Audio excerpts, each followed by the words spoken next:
What we have to do in our society is embrace diversity.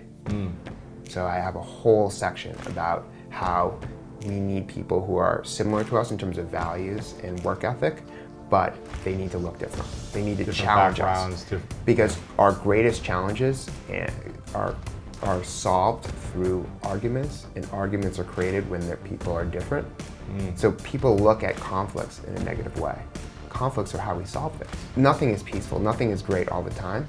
So people will naturally argue. They'll have a different belief or point of view, and those arguments are actually beneficial. Yeah. They make us more creative and innovative.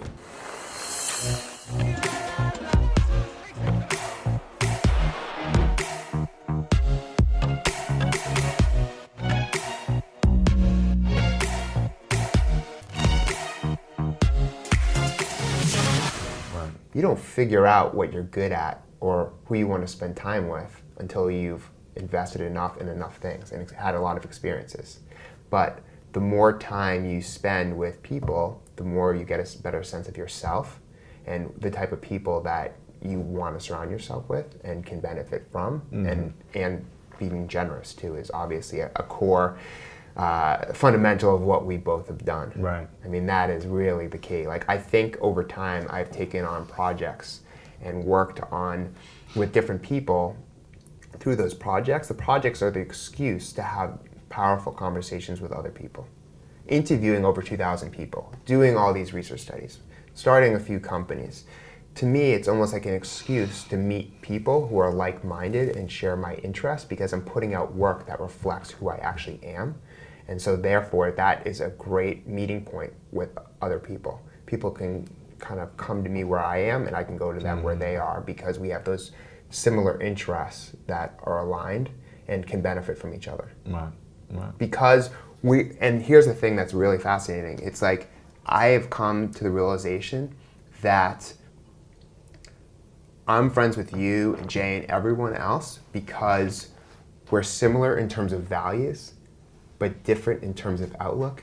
So while we understand each other from a very deep level, because we're in different industries with slightly different goals and different outlooks and different, childhoods and upbringing, I can be challenged by some of the things you do and how you think. Right. And that makes me smarter, better, and it gives me growth over time. Sure. So I can learn from you through your differences, but through our shared values, I think that's where we align and become close friends. That's it. Dan Schawbel is in the house. We'll keep that in there. Welcome, my man. You've got a book out called Back to Human: How Great Leaders Create Connection in the Age of Isolation. Make sure you guys check this out. And we've known each other for almost a decade, right? Over a decade. Is it? 2008 or 2007? Either 2007 or 2008. Yeah. Every time I see you, I feel both young and old at the same time.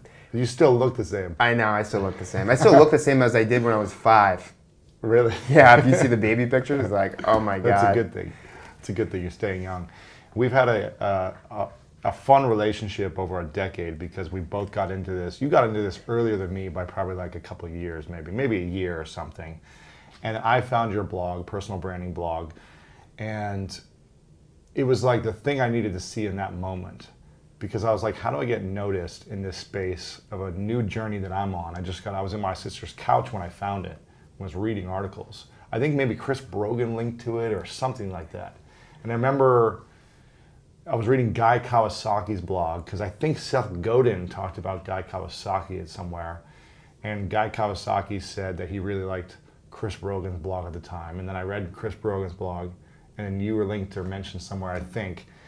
And so I went down this rabbit hole, and I loved what you created early on, because you were talking about how do you build attention, how do you create notice about who you are in your industry.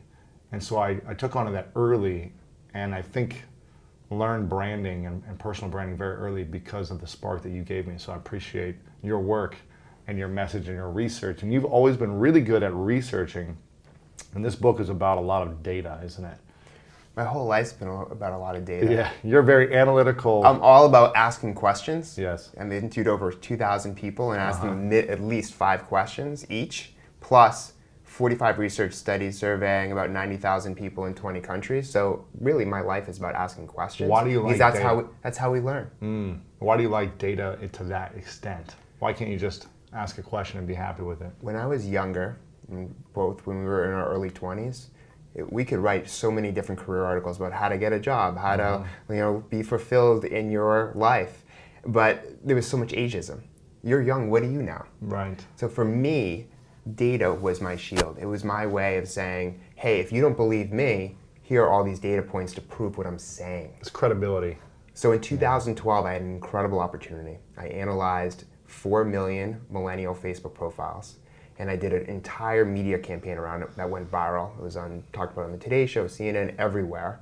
And from there, I was like, oh my God, like releasing my own proprietary data and analysis into the world is gratifying. It's almost like if people are referencing it, talking about it, look at what this study shares with you, right? It's like if you're an archaeologist finding the next dinosaur bone. So I was like discovering something new. So it was a genuine excitement. Plus, it built my credibility and it allowed me to connect with other people who shared the same interests. So that campaign went well, and then now it's 45 research studies, and one of them is captured in this book. I partnered with Virgin Pulse, one of the 400 Virgin brands that Richard Branson owns. That's it? Only 400 he owns? More now. That's as we're crazy, talking, man. He's probably launching more companies. And I've actually interviewed him 3 times. Brilliant guy. And he believes a lot of what is talked about in this book too. Interviewed over 2,000 managers and employees in 10 countries and found that we are very disconnected. Whether you're on a subway, whether you're in the workplace, people in the workplace are having lunch alone. People in the subway, you feel like you're around so many people, but yet around no one at the same time, because people are physically there, yet not mentally or emotionally or spiritually. And so there's a huge disconnection because people are relying on technology too much and misusing it, whereas they should be using technology as a bridge to human relationships, not a barrier. Technology can bring us here in this great podcast studio. Technology brought us here, 10 years ago. I saw your blog. We connected on probably Twitter or something back in the day, and then we met in person, right? I can't remember which event it was, but we met in many events in social media marketing world or something. Yeah. But if we stayed on the technology and never met, we wouldn't be here, and there wouldn't be a strong friendship. Yes. So what we lack in our society is community. Lack human connection because we touch our cell phones every 15 minutes and 2,600 times per day. 2,600 times. Jay Shetty had the same reaction. Well, he's on there a lot. He's on his phone a lot. I am too. That's like understated. He checks a lot too. But not having your phone is the new vacation. We're overworked, we're burnt out. People are working longer hours than ever before without additional pay. And technology has made us on call 24/7. People answer business email outside of office hours, on vacation, wherever they are. So they're always kind of working. It's the new norm. It's almost expected. Yeah. Busy is no longer a differentiator. Busy is what we're all feeling, or we think we're so busy. We think we have all of these friends, but yet it's an illusion. Technology has created the illusion of connection when in reality we have weaker contacts. Someone with an average of 100 Facebook friends only has 3 people they can rely on in a time of an emotional crisis. So we think we have all of these Facebook friends, but Facebook has changed the definition of friendship. Whereas, who can you really rely on if you're mentally ill or you're in the hospital? Who are the 3 people who are going to call you? Right. And those are your real friends. Those are people who are going to be with you for a long period of time. It's like what Jay said to me. He's like, I want to be friends with you forever. And that hit home so hard. I posted on Instagram, got hundreds of comments because people, especially men, don't talk like that. You know that from writing The Mask of Masculinity and really focusing on men and emotions. People don't talk like that. So when someone does say that, it really hits home because you're like, wow. Like, what if I could just walk over to the people who I really want to be friends with a long period of time and say, hey, I want to be friends with you forever. Like, that is so powerful. And just going back to the workplace, we spend so much time at work. The average work week in America is 47 hours a week. I'm kind of jealous of in Germany, they're fighting for a 28-hour work week. No way. Yeah. It's very strong labor unions there. Really? And in most parts of Europe, like Italy and France, it's a 35-hour week, 5 weeks guaranteed paid vacation. But even in France, they have the right to disconnect. So you cannot email an employee after work hours or you get fined. Now, wow. Are they more productive or not as productive as, the U.S. culture? They prioritize life Over just as much as work. Productivity. People spend a third of their life working. So if you hate the people you work with and don't extract meaning from the work that you actually do, you're going to be disengaged. And 85% of the global workforce is either disengaged or actively disengaged. In the global. In the global. Wow. Everyone. Yeah. But what if you're working at a job you love? If you work at a job you love, you still have to like the people you're around. Yes. Because if you have a poor manager who does not create a healthy, doesn't have a healthy work environment, you're going to be disengaged. You're going to be unhappy, and it's going to affect your personal life. That's one of the things I studied. Is if you have a toxic work environment and are very disconnected and don't have a lot of friends at work, what impact will that make in your personal life? If you have a bad day at work, you're going to go home and your wife or your friend is going to say, "How was work?" and you're going to have a bad attitude and be like, "Oh, I hated it. My manager, made fun of me or took credit for the work I did today," and that is going to hurt your personal relationships too. So that's why I focus so much on work in all of my books. I've been writing books since I was 22. It's a third of our life. Because it's a third of our life, and because if you have a great work culture, if you're very happy at work, you're going to have a better personal life. And because people are working so many hours, that has become so significant. And what I found is that people lack work friendships. People just go to work, they go through the motions, and they come home. Why don't they create friendships? If there's 100 people in the company, why do we not build better relationships at work? Because people feel isolated. Think of how people at work, even in a physical office space, they'll get lunch. They'll get lunch in their cubicle instead of asking their coworker to lunch. Why? Because they have created this whole isolation themselves. It's their fault, right? Why don't they just say, "I'm going to disconnect for an hour and connect with someone"? Because then they get an alert on their phone. People would much rather text and email than have a face-to-face conversation. Why? But one face-to-face conversation is more successful than 34 emails back and forth. So instead of just emailing back and forth, there's misunderstanding. I can just walk 2 feet and say, "Hey, this is what I meant, and this is what we need to do about this project." It's so hard to convey clear instruction through text or meaning through text or email. It's really challenging. I mean, think of the last time you felt anxious because you sent something and you're worried if they're going to understand what you mean. Right. Why are we isolated? Because people would much rather take the convenience of using the technology instead of actually going and having a conversation with people. Because it's easier. Especially if you're an introvert, is what we found. You're more likely to be isolated, maybe even out of choice. But wherever you are, even if you're in the office space, there was a recent study that came out that showed that if you have an open office space, you're less likely to establish human connections in the workplace. And if you're burned out, we have such a burnout culture. There was another study that came out that's really interesting. If you don't get enough sleep, you have fewer friends and weaker relationships because you're in a bad mood, you have a bad attitude. It takes more energy to connect. So we have to think about all of this. That's why the first chapter is focused on fulfillment, and I talk about building a healthy lifestyle, and you have to focus on your own fulfillment before you help your teammates focus on theirs. You have to get your own stuff right. Yeah. How do you create fulfillment yourself?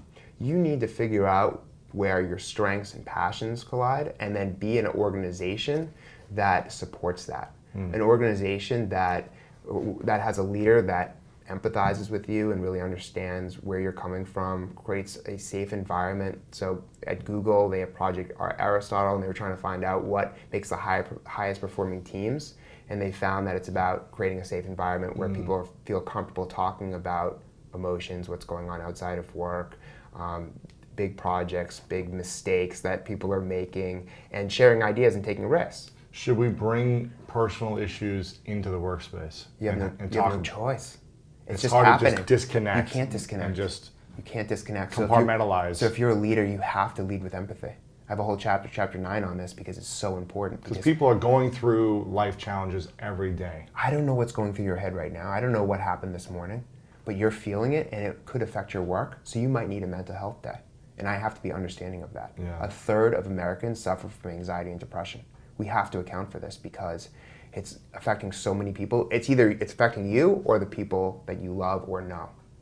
So everyone's affected. Yeah. So we have to take a step back and understand that one person A is person B, and we have to take both their needs into account, because if we don't, we're going to have a toxic work culture. People are going to be less engaged, and they're going to look for another job, which is going to cost us more money and time, and it's going to cost us our health too. Yeah.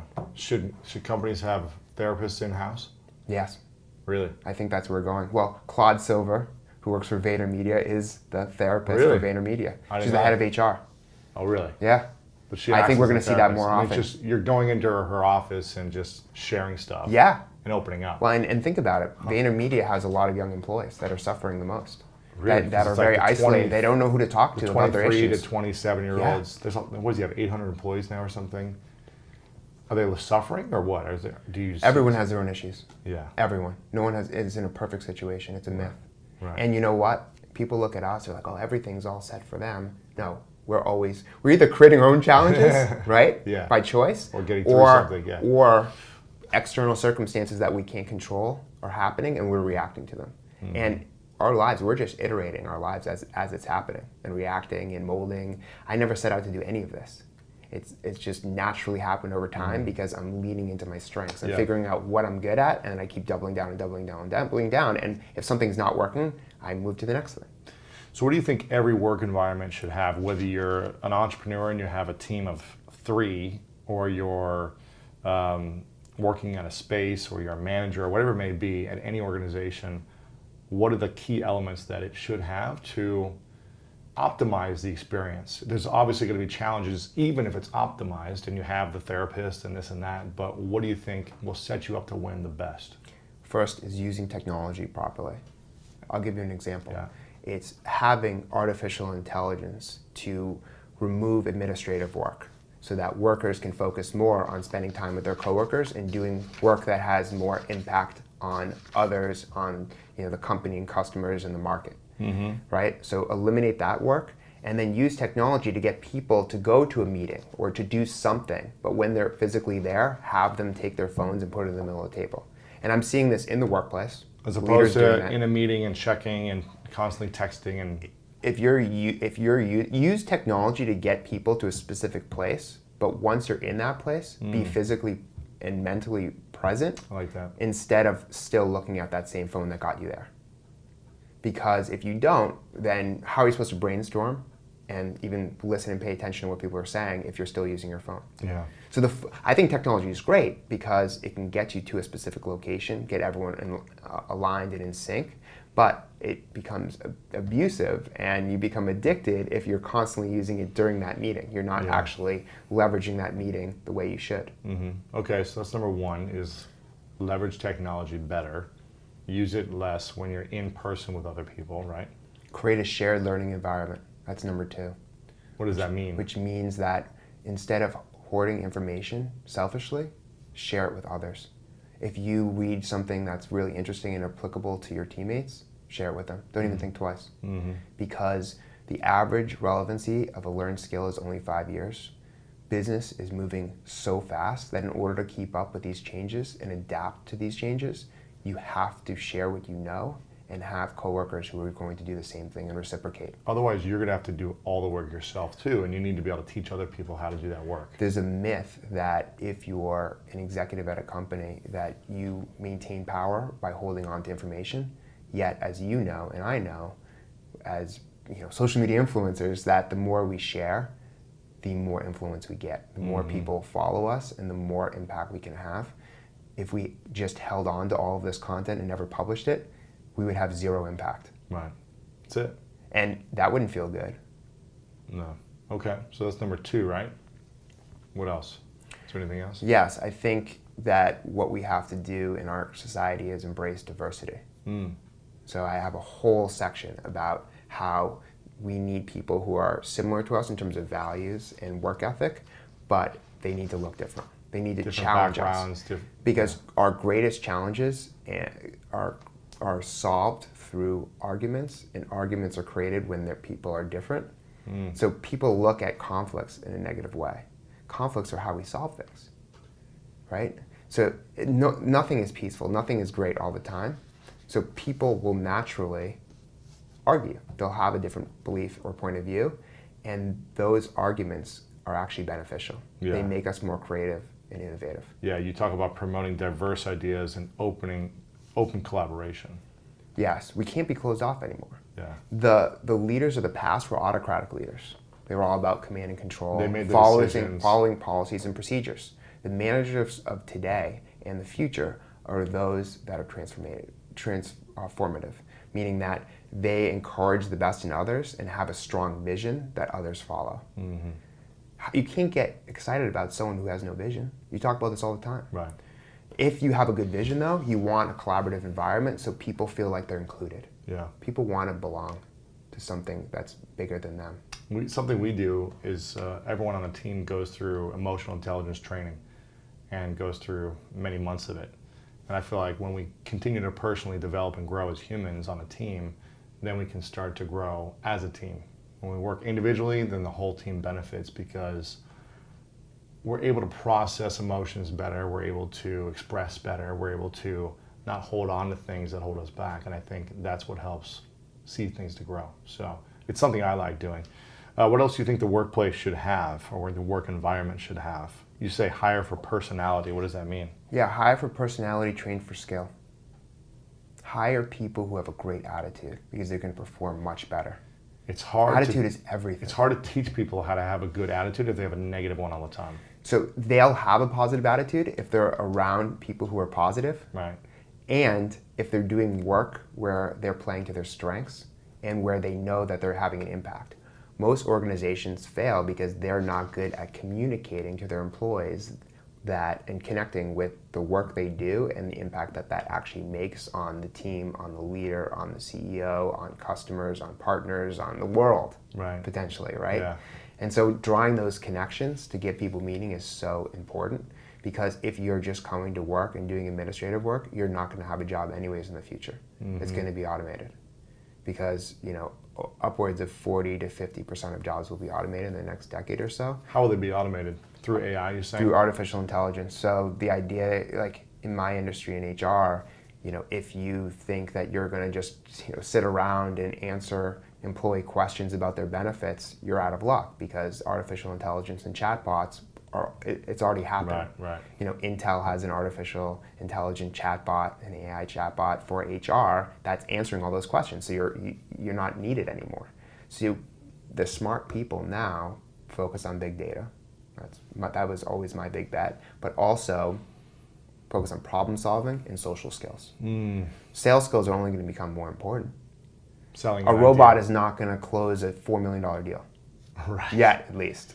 Someone who understands human connection, human psychology, what makes people tick, what makes people think, what people desire. And you know what? It hasn't changed. It hasn't changed. It's Maslow's hierarchy of needs. After safety and security and food and shelter, you need love and friendships. Otherwise, you'll never be self-actualized. Mm-hmm. So there was a great story in my book about a girl who was living in North Carolina, and she had to get relocated to New York. But the cost of living in New York, as we both know, is very expensive. 4 times as much, at least. Exactly. So her manager took her in as if she was his child, supported her so that she could make it work. So instead of going to work every day and being like, oh my God, like I can't afford to live here, and being always stressed out about her financial situation, she had that covered because her manager empathized and supported her so she could focus on doing the job and being a top performer. And now she's an executive of one of the biggest companies in the world. Wow. So she stayed with the company for over 10 years as someone our age, which is very rare because of that support. But if our basic needs, you're saying, aren't met, and someone is anxious all the time, they're not going to be able to deliver great results. It's impossible. Yeah. And so that's why I'm trying to emphasize friendship at work, because you know what? What we found in this study is that people lack friendships globally. People have, 10% of people have 0 friends at work, and half of the workforce has fewer than 5. How many people were in this study? Over 2,000. 2,000 people globally. Yep, UK, Australia, India, China, Brazil. 10% of the people have what? 10% of the people have 0 friends at work. No friends. How do you have no friends? You have just None. like acquaintances or work. In Germany, it's the worst. They have the least amount of friends. Why? The most amount of friends? Brazil. They are just the most outgoing people, and they're most likely to be extroverted too. So they are social. If you've been to Brazil, they are up till 7 in the morning partying and having fun. Yeah. So they've got something going on there that's right. There's other issues, but socially they've nailed that. America, overworked, burned out, lacking friendships, extremely unhealthy. Yeah, because you're just always working. So it's great to be a banker and make $150,000 a year outside of school, but you have no time too, because you're being burned out every single day, 7 days a week. You've studied the workplace for over a decade. You've talked to thousands of leaders and executives and CEOs, managers, HR, everyone. What do you think is the ideal work week hours-wise? How long should somebody be working for? Should there be breaks? Should there be, how much vacation? It's like 100 questions in one, Lewis. If you could have the ideal work year, yeah, based on every country that you've studied and what you know about the workplace, how many hours a week would it be? Vacation time, all of it. I'm actually studying this right now, but there's a firm in New Zealand that tested out a 4-day work week, and it was successful. People were productive, healthy. One firm. Just one firm. In New Zealand. Yeah, so we're blowing that up and do a bigger study that comes out Labor Day, which is going to be 3-day really weekend every week. Yeah, so basically people, actually this will be out in time, so it's interesting. Yeah, people, when asked how many days with salary consistent, how many days a week would you work? About 75% said they'd work less than 5 days and still perform very high.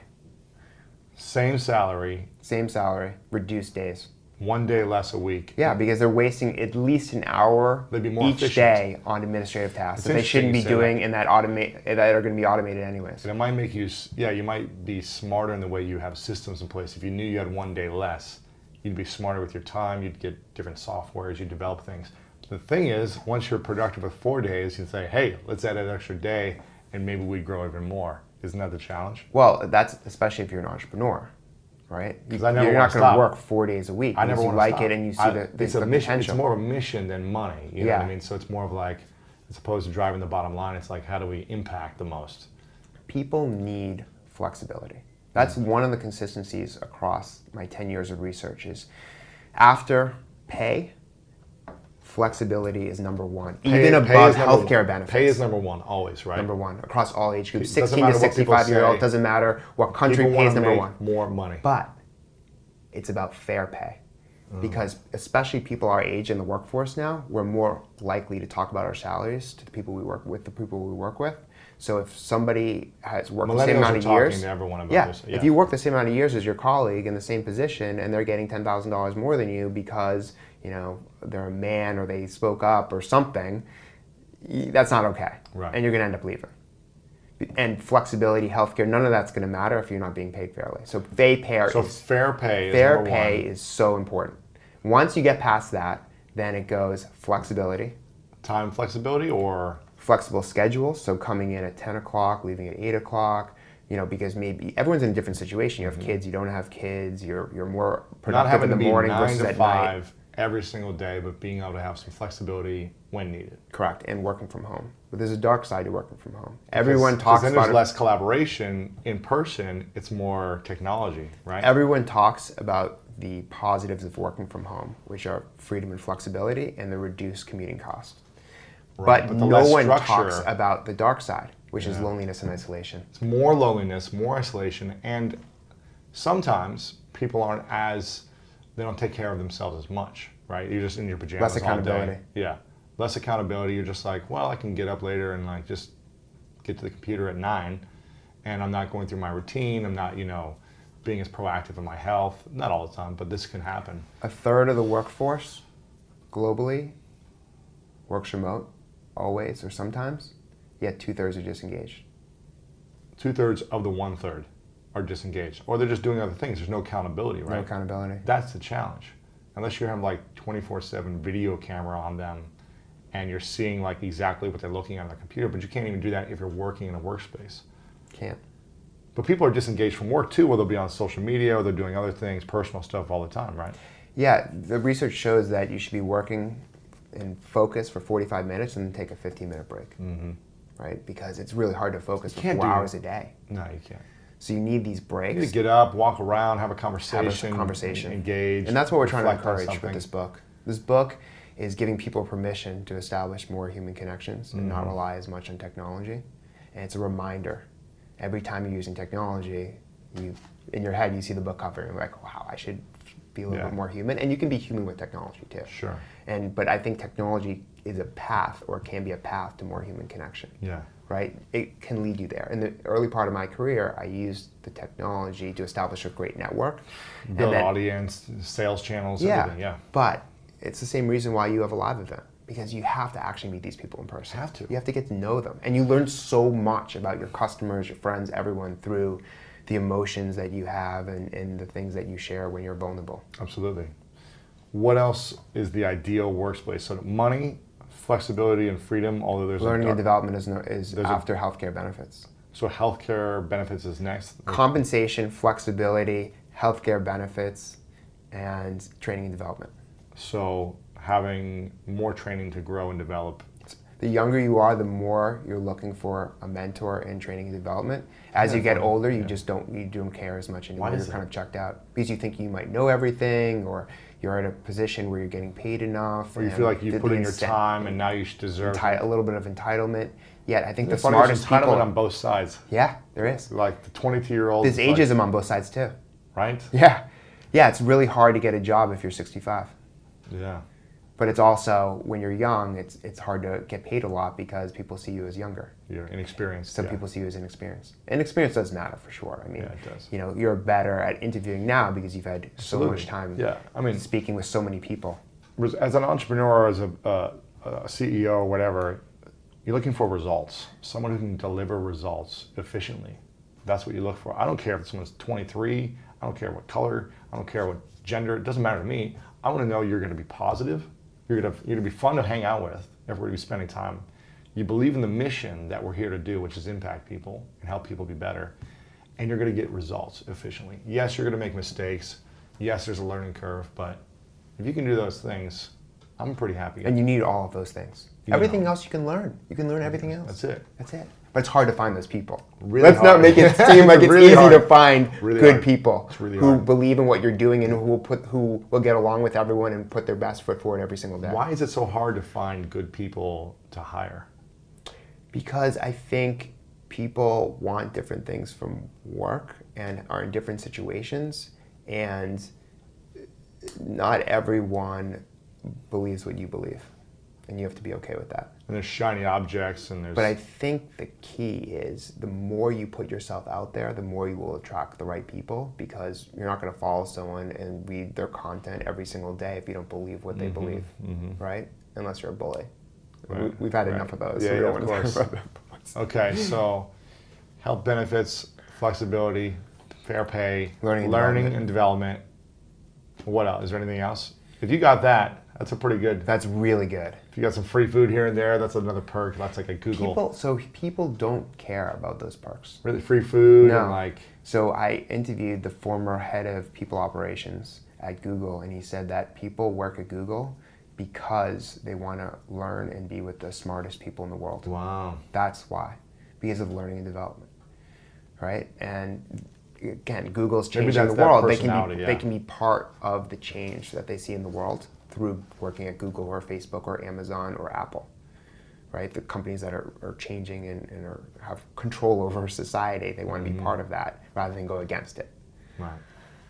Wow.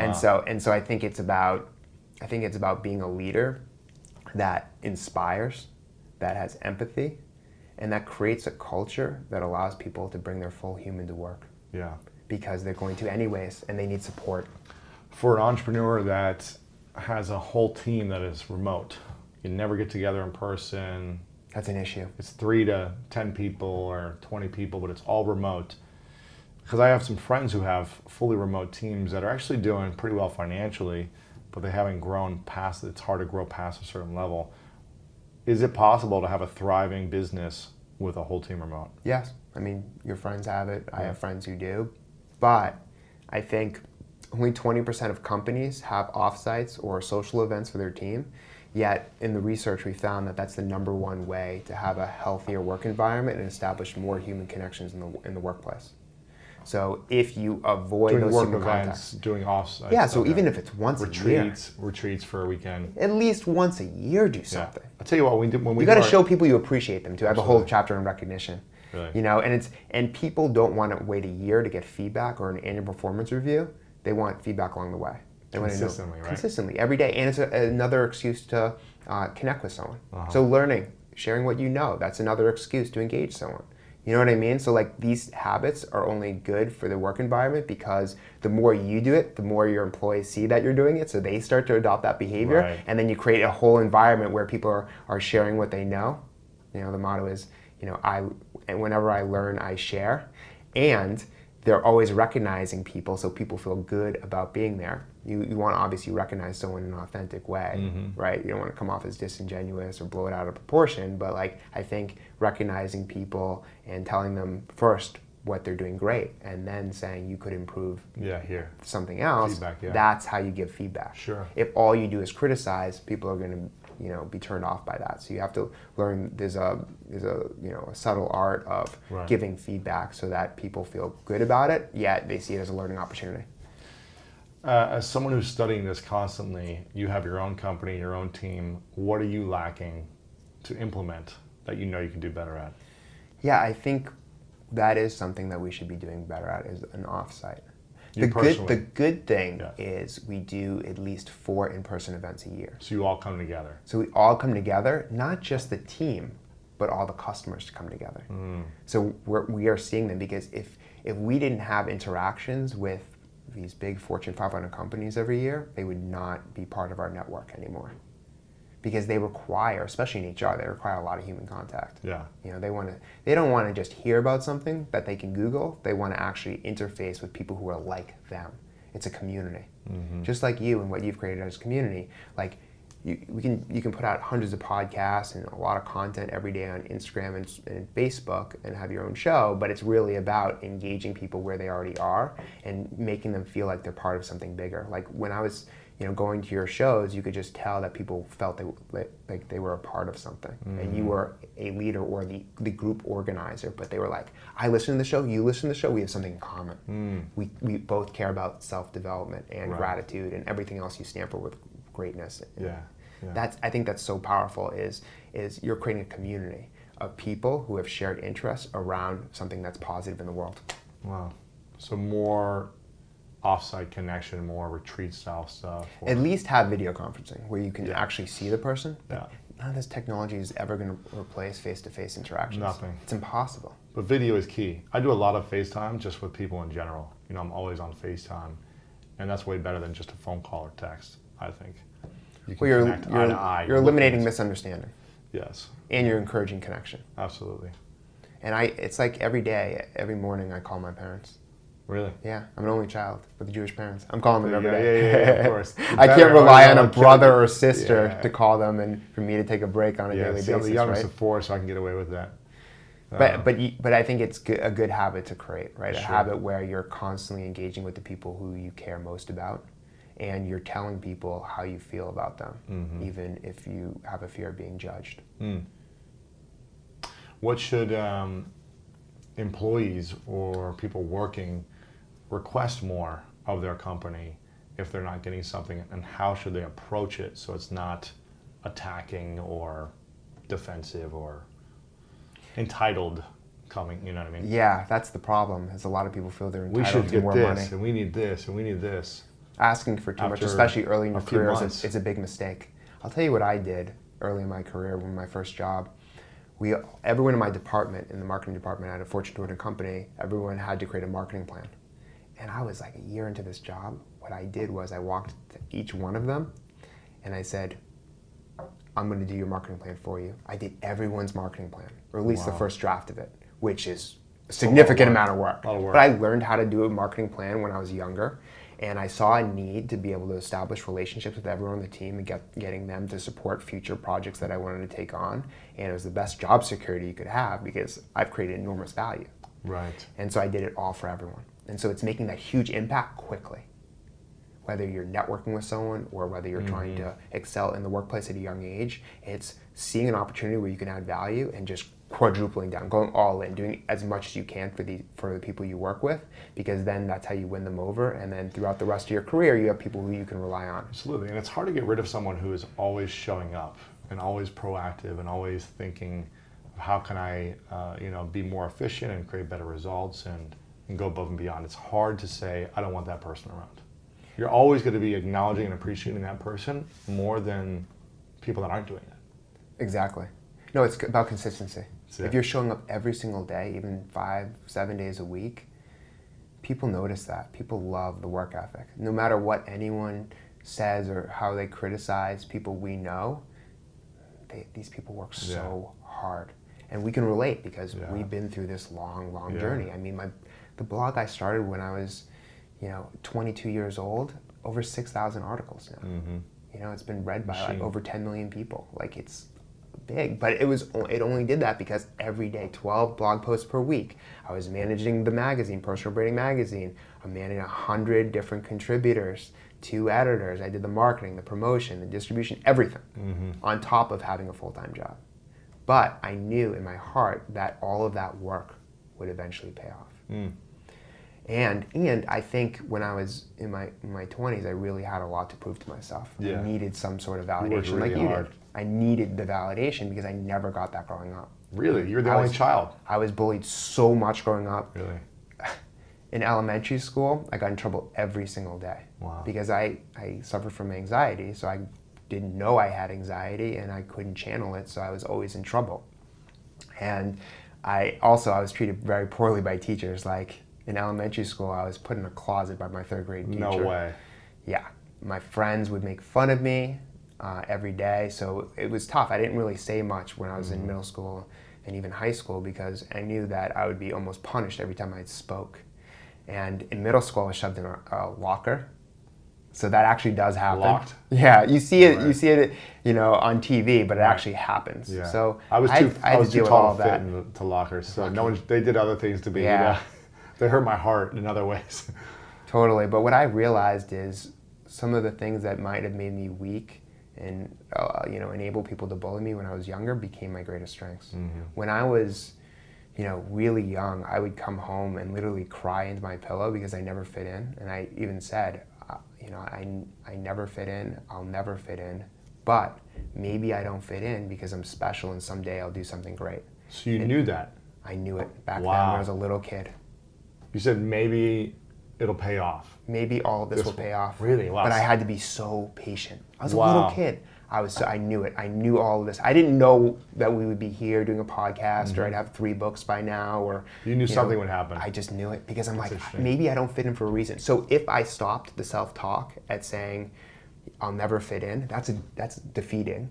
And that would have led to enormous amounts of depression and who knows wherever else I would have faced from that. But I turned that around and said, wow, maybe it's because I'm going to do something great in my life. Mm. And to me, that is the most inspiring thing to me, is the fact that I said that when I was a little kid and I knew all along. And I'm still patient. I say it's like the subtle art of being patient with persistent. I will wait years to talk to someone, and that's fine because I'm doing this for the rest of my life. Yeah. It's easier to make short-term decisions when you know what you want to do. And the only way to figure out what you want to do is to do as many things as possible, as young as possible, so you can figure out what works for you. That's what it is. And then not being afraid to iterate along the way and evolve. Yeah, take 6 months at a time or 6 weeks at a time to go all in on a subject or something you're curious about or a skill set and get as far as you can. And if you like it, keep going or start something new and just keep starting something new to where you have a skill set. At some point, you're going to have a lot of skills and you're going to be able to use it for one big thing or multiple big things, and it's going to pay off. Reflecting back, I always said be the best at what you do for a specific audience. That was like the framework behind building a personal brand when I was younger. Then I realized as I got older, what's made me unique is 2 things. One, I'm really good at multiple things when combined give me a competitive advantage. Mm-hmm. That to me is pretty powerful. The other thing is I am a marketer in HR. So I have a skill set that is becoming increasingly valuable in a different profession. Right. So take something that you're really good at and put that work and that skill set into something different. Whether you're really good at something and working in California and you go to Hong Kong and you just leverage all those skills to blow up in Hong Kong, like just take what you're doing into another market, and that has huge room for growth. Absolutely. If you can do that. I love this, man. Make sure you guys get the book, Back to Human. Dan Schawbel, How Great Leaders Create Connection in the Age of Isolation. If you're a CEO or an entrepreneur that's got a team that's building, you're going to want to check this out. Even if you're in the workspace, if you're an employee, should you check this out so you understand what you can bring to the CEO or to your manager? Absolutely, and there's tips for everyone, whether you're an employee or a leader, how to work with leaders, how to manage remote workers. Basically, I have nothing more to add to that book. It's everything I've got. I interviewed 100 young leaders from 100 of the best companies for the book. I did an assessment called the Work Connectivity Index with a professor that measures the strength of your work relationships from low connectivity to high connectivity, so you get a score. And then so people can take the test Yep. at your whole company? Yep, the whole company can take it for free. Wow. Where do they get that? WorkConnectivityIndex.com. WorkConnectivityIndex.com. I love it, man. So it's got everything. It's everything I ever wanted to do for a book, and I finally, after the second book, had enough credibility and connections that I was able to pull it off. Yeah. And each book helps people get to the next phase of their career. Me 2.0 was college to first job. Promote Yourself was first job to management. And this is a leadership book. And each book actually is more human. Me 2.0 is at the beginning of the Web 2.0 movement, all about digital. And then Promote Yourself had some chapters on digital, but a little bit more on soft skills, because we found out that that's the most important thing managers are looking for when they promote. And then this one is clearly saying, hey, we need to get back to human, be really smarter with how we build our relationships. As technology continues to grow, it's only going to create more isolation unless we create the structure to be more human. And what's so fascinating, we did a study of 25,000 people, and we found that the technology is actually forcing our humanity outside of us, right? So like, the more you're using technology, the more you have a need to pick up the phone, because you still have the need to have friendships and have connection. Intimacy. That'll connection. never go away. Yeah. Wow. This is the 3 truths question. If this was the last day for you, and you could only share 3 lessons with the world, what were the 3 things that you would say? One is be patient, but with persistence. So work really hard, go for it, but be okay if it doesn't happen right away. I always tell so many of my friends this, because everyone wants things immediately, instant gratification, right? Number 2 is experimentation. Figure out what works, what doesn't work, and lean more into what's working, and quadruple down. Yeah. Because then you'll be able to maximize that opportunity, and then if there's something else you want to do, you'll have a better chance of doing it, because you've already built the framework, the foundation, the connections, and the skill set to leverage to do the next thing. We're always a work in progress. We're always learning and being challenged, and you need to rise to the occasion. I think that people need to be more curious and ask a lot of questions. Yeah. That's how I've gotten to where I am in my career. I just keep asking and asking and asking. And the more you ask, the more you try and solve problems for yourself, the more you're going to be able to help others. If you can't focus on your own fulfillment and become happy and fulfilled in what you're trying to do, you're not going to be able to be effective with others. You're not going to have that attitude and the excitement. You're not going to understand what it takes to figure it out if you don't figure it out for yourself. So really get your shit right, and then help others as much as you can, and be generous. So like me, I'm always like you. I'm like, how can I help people? I'm always thinking about that. But it's not like I'm walking up to random strangers being like, I'm going to introduce you to Richard Branson or Reid Hoffman or someone, very substantial. I'm very smart about who I talk to, who I introduce to each other. I'm deliberate and thoughtful in everything. I'll spend like a week before I give you feedback on a show or something that you're producing, because I want it to be very thoughtful, because you'll gain so much more from that, rather than me in the moment saying that was great or it could be improved. Yeah. And people appreciate that. People appreciate the effort that you put into anything, whether it's a relationship, friendship, work, everything. And that's why you have to be picky with who you surround yourself with and the work you do, because you'll only put that effort in if you're with those people, working on those projects in the right environment. Yeah. Great, man. Well, I want to acknowledge you, my man, for consistently showing up for me. It's been a decade of friendship, and you have such a level of work ethic, and you always are thinking about how you can add value to me and other people. So I want to acknowledge you for the level of detail you have with your research, the attention to detail towards your writing, the impact you make on other people, and you're constantly showing up for others, and that value is very much appreciated. So I appreciate you for that, man. Of course, man. Guys, make sure you get the book, Back to Human. Go to danschawbel.com. You can get it on Amazon. You can get it in bookstores. Dan Schawbel on Instagram. He's starting to blow up, so make sure to follow him there. And you can learn more, everything else at danschawbel.com, SHAW. Oh, and the podcast, 5 Questions with Dan Schawbel. 5 Questions with Dan Schawbel, which I'm going to be on as well. Check it out if you want to hear what my 5 answers are. And definition of greatness. What's your definition? It's going to be different than 4 years ago when I was on last. Yes. It's lean into who you already are instead of living up to the expectations of others. Dan Schawbel. Appreciate you, man. It's great.